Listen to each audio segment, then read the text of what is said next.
Adom TV. Badwam Jumadi eso na say what enumi dia. Na time that's Medimafo Herbal Hospital. Dr. Time that's so abene kui. Eni ebedi nkomo ahwe said ya pomudin mu nsem no etie dog no pay yemwache. Yeah, na. Ya bia boko de. Nyankopa. Adwuma mboko.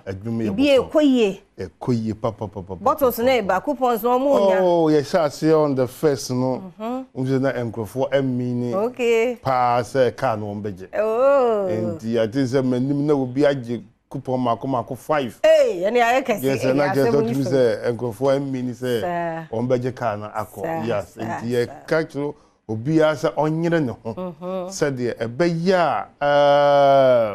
because cardia kanu modu na ye de echaw fa edura one bottles obo anu nya ten a fa beje coupon baako it is a bottle 50 na dey ba coupon no ye 5 enkwa ankodu 21st September no na ya break 21st September ya nye bottle biem because that day na ye be declare winner and no na the onya the coupon do so no ye the kind man on say engrofot me ye bibia admi say enema bebele wo ho ya na but ye dey simple conditions in the do so but we dey simple wa o coupon be do so wonya ka no e han so de one no bottle so they say 5 what the thing be about coupon ba ye nkonwan bibia na ka se we dey ye da bi simple the oba mini car no ye de be ba Adom TV na ono be to na akire Ghana fo se ye ni no credifo a ye nya baako Dr. Time da so ye no credifo ba oman Ghana yes na on say and then me hwe say and the Medimafo ama oman Ghana ye no ye woni pa bi anka na den so betima be gina TV say obi di adanse ba Medimafo mani mpanfo bi prese me di adanse keke enu am hwe so obi so bi military na wono a egina TV so di adanse intense ba ne ho pre no say opes o say me di adanse na sa tam da so eye no krampa die tam no beka no empa ho say doctor da bia we dis obo watch me no ampa because the time no empa ho I dey see here na eye awo me buy ye see me wo low sperm count doctor ka say obeche me bo so me miensa ampa bo so me miensa no me kwa check up eko doctor ka say wo mama wo dura me na me ye kwa no wines oba no no maduro no anadwudum ye no onum wia na ne oba be ma no ne oba na ehia musia sa tam na wanu maduro na wia munhia biem bosome ne beso no na nyinsa na ba ote de ma wo gidu gazem oba o say doctor me de me pe be ma ampans wanya be ma akra no wo 6 months wada asim ma mensa mo na baso wada asim pre no nyinsa ne di 3 months wo de na se da bai wasan wo akra na ma se nya 6 months anano kosia wasan de akra na bai esan de aseda biem ye dey esan tai echire we chire nukuredi a doctor edie da bia me kam se nka nipa nyina ye hwe di nyina no so se awo duro no so wantua bibia onyinse du 3 months no ene wode na seda ye dey e baaye what you say se wo gidie wo ye di a empresi kale me kam se obi ba bepe eba no wonya bi mani nya de o hwehwe no what you say wonya wie a wode na seda ye dey aba when I make catch obi bia say da bia me kam se me nipa nyina nya no kredifo ame me ye no kredi ni ma ewurade de mi kire ye obi a otwa nkontompo obi oni matena ba bia ma ye adwuma pen obi a wonimie be se wo de wo pa mo nko ba bia matena Kumasi Jom Central Market 31st Market awa na me ye mpaboa pankro no Jom na wo kobi said Dr. Tam da so ediba na mo frɛ no me fcha nyina ye frɛ me pastor me ye adwuma nyina pastor no nyame na me de ma me hu me ne ye ya me ye ekire because me nukure die me mpesisie tambia me pese da bia me kama sa me se me mesisi wudie wo mumu ye dey sisi me eye mimi moto se me mesisi wudie wo ye dey There be microphone that is sisimia. What you say? Entina enye nwa se doctor be wura e be biduro mu. Ebi ase nyina e boje ne so. Enipa nyina e boje ne so fi say there be me come say. Medimafo Herbal Hospital. So wonya da sori anopa. Na wo bom pa ye wi a. The yesekan ade eye sekan etoso mienu say obadwene ho ye wapomuden. Na wo dwene wapomuden ho a untimi nye Medimafo Herbal Hospital emfiri mu da. Efi say ye gina hopi. Gidie wo wuo anopai. Gidie yesie na wo hyefam na wumui yensie wo nhyefam na yale ena anopai ehawo. Yale na ensututo ehawo anopai enya kwadwo sa wo yale wo de yale na de ho ebra nsu egugu. No, sole na bra Medimafo Herbal Hospital. Sole na bra beji wa pomuden wo ho. If it's ho de menka binjo say ye mfa poma ma ho fa nkofi. Hwi na wutimo no pede ba no on fa nkofi. Me papa wanya soloku yale anopai. Me mami anopai wa no echim anopai enema nkoyie woni ne enhuna de me catch yourself be PM Medimafo Herbal Hospital. Dr. Time that so far time ento yale so. Na be di adanse say they obi ba say me na ntwe atwam a me hu enem say aboa 30 na ekoi. Obi na be di adanse say yale e kan me say obi kura ka say me mfa sika 1 cedi emeto ne fie ne Japan say me metuma nante a e ka me kura me de ho menye enhwehwe eneme na me kwa Amerikai na be di adanse say na me say mabusuafo kumia fa me kokofu yale e kan me do me kokofu wie ya yale e be kan me no na me nim say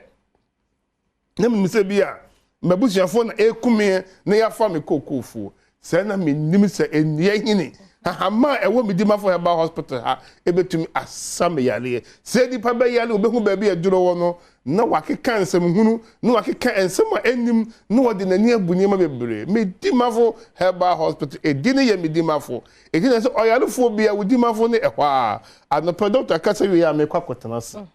me free Adom TV me kwakotenase go poku asem mayira na me the time ya ebibo benkum ebi boni fen ato yalefo yale so mini ni say yalefo ba no oteminsa ni fa so a me hwe ni fa na time maka kan say ma yale no nansa ebeko time we no empa ho me catch enye me na me ebo me ho nsamansa me the time da so no enye me na me de to me ho so ma yalefo ya de eba ho we ba na wo he the time mo empa ho mo say doctor and ukwa what the time ebere eto yale so na be ye time da so me catch wa yarefo bia wa yale ache ye declare na person on kana kuma ento ne yem na o me pie mo Medimafo Herbal Hospital and pay bebe ko na intense so benya say doctor na o kasai na wono wa babetso na nim na wo show ba me se wa yale sa en ehia me man fa Medimafo Herbal Hospital ma me pesika me de Medimafo be pe ayaresa edina me se me branch no eye mi no pe Kumase ne Accra Kumase ye ebu akwa agogo ana atwema agogo me pacho enkna ye pokuya se mayira me pacho de me se mayira wanya anyira mayira aba hemu ama obi en se ampa mayira na nka wayira no ene mayira eye kura ewiase nyina eba besra no because of say Medimafo Herbal Hospital ababe PM ewo mayira na dog we so kafra me pese obesi we su ye on say wo ka Medimafo Herbal Hospital yeah ahwa no bia fa ho say ye wo Medimafo Herbal ye tonro wo ka mu ye ni say yeah si hono mu pi na ahwefo nye enhunu say ye hospital ye hospital hono mu a said you normal hospital sa pepe yeah Medimafo Herbal Hospital one ye nton dro baby ya ye mfa dro bia nko pharmacy okay mo de doctor pictures ne banners exercise pharmacist no doctor men soma obi a ukọ pharmacy bi na doctor enfo yin bo ha me pa chawo enye me na me se o mo nye dem emfa emo ho men to dro wo care mo men to dro information center gise waba Kumasi ye ebu akwa agogo enkran pokuase mayira gise waba hospital ho ye hospital me ka kire Ghana for say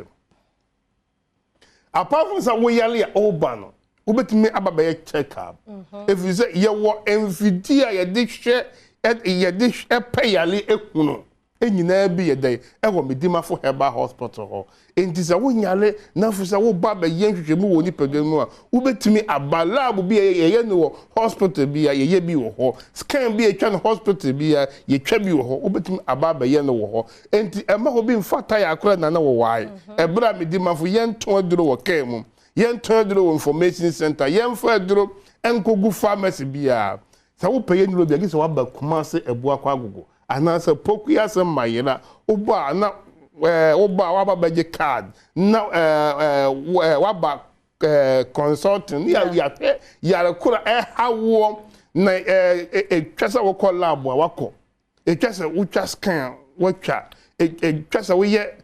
extra bi a wa ye ne hu ba bi kura yale ne ehye na ya ma ho duro na ye de time ayi dey atoso ama afi time no enso no na wo yale ne ekọ bepiem na Dr. Tam on fa the time ento yale so anape obisi mesisi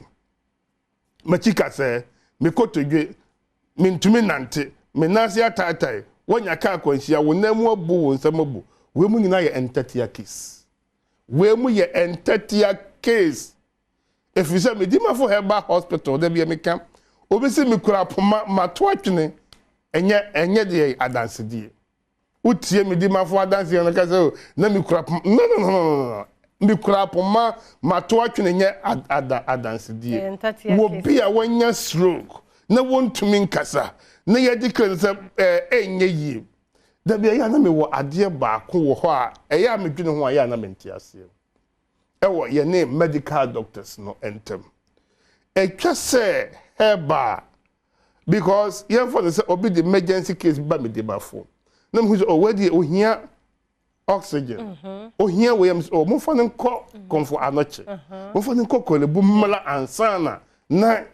yenko yese ema no mo wi a mo de na ba ba say obi true say obi call medical hospital na say do say chronic disease no niema nye yi a omusisade a onkofi enko what you say in say nko ombeka say mo fa nko herbal hospital no omuse mo fa nko fi nipa no so free a no wa yede wa ba benya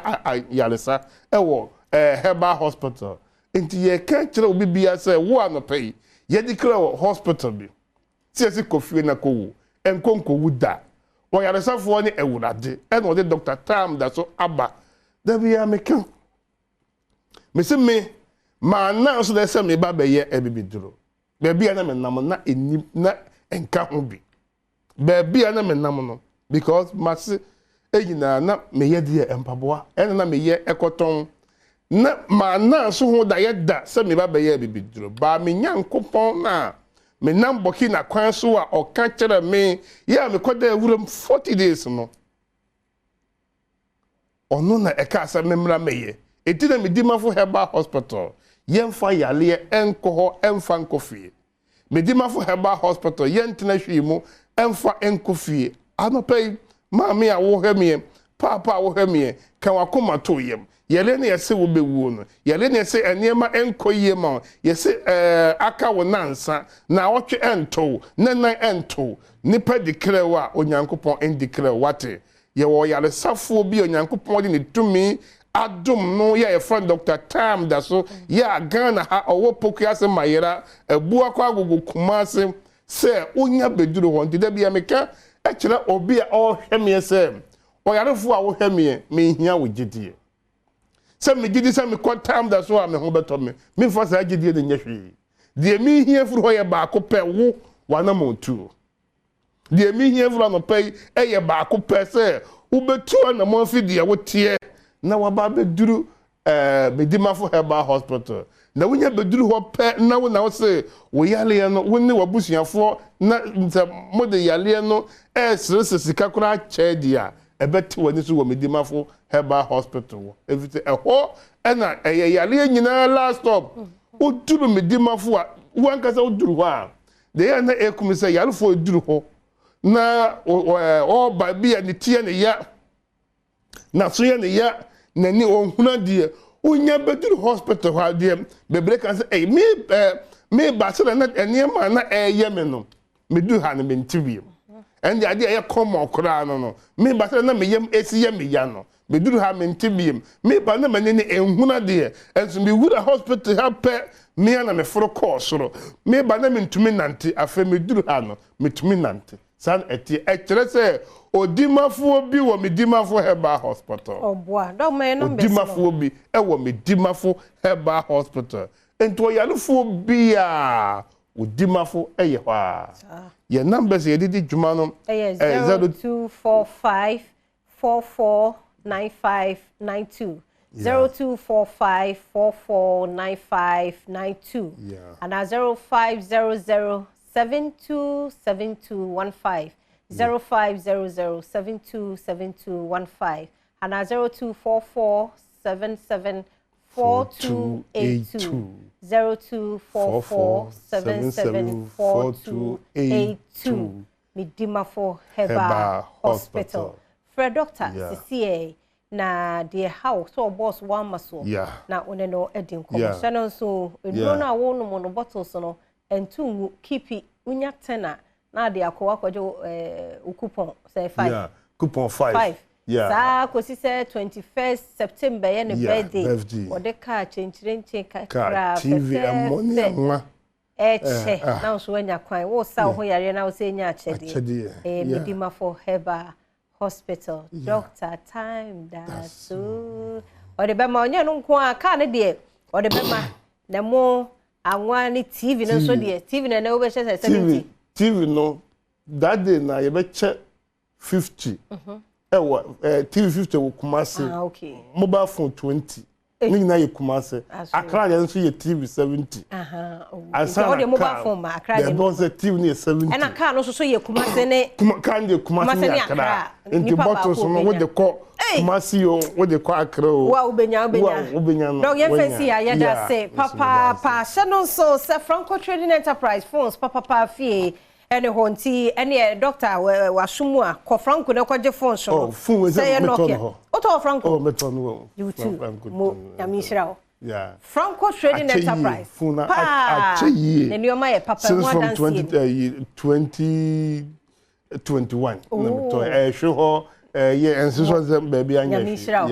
enti Dr. Franco any Dr. Time da so ba jeje phones 20 no dey be che ne client no nyamishira e wo Samsung ho iPhones ho smart TVs no so ebi wo Franco air condition and also ho na face CCTV cameras no so kope bi nefa ebo fie office be ya ba bia onam bia no uhunu ne ekoso Mr. Franco the number ni empeke wo internet bia so 0246 422338 0246422338 and 0555939311 0555939311 now on a Franco Trading Enterprise for Eddie and Como Franco Trading Enterprise was a phones papa fee and ne ho ye na ta say ahosepe ebeba nemom mayemfa yem birthday celebrant so en hyehyɛ so na abusiani adofoi one more AD, one more award. Happy birthday, Enkoma Collins and Ponsa.